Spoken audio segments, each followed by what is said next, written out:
এই পৃথিবীতে অনেক মানুষ অনেক ডিগ্রি পাস করেছে, তারপরেও সে নেশা পান করা ছাড়তে পারেনি।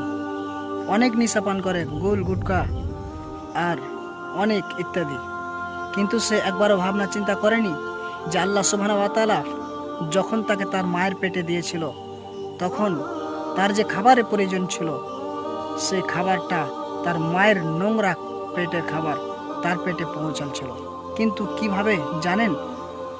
তার মুখ দিয়ে নয়, তার মুখ দিয়ে যদি ওই নোংরা খাবারটা দিত, তাহলে আল্লাহর কোরআন আছে পৃথিবীতে, নবীর হাদিস আছে, এইগুলি পড়া যেত না নাপাক মুখ দিয়ে।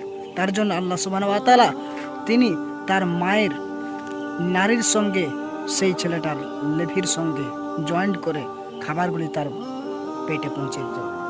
এই কথাটা একবারও মানুষ ভাবনা চিন্তা করে।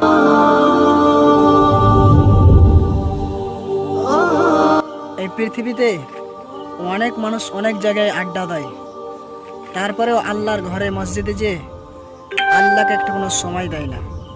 অথচ আল্লাহ নবী পৃথিবী থেকে যাওয়ার সময় বলেছিলেন, আসসালাত আসসালাত ওমা মালাকাত আইমানুকুম, আমার উম্মত তোমরা নামাজ সারিও না।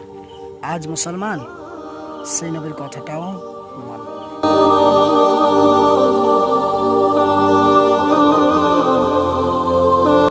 দুঃখ যখন আসে চারিদিক থেকে আসে, আর এরপরেই কিন্তু সফলতার পথটা বের হয়ে আসে।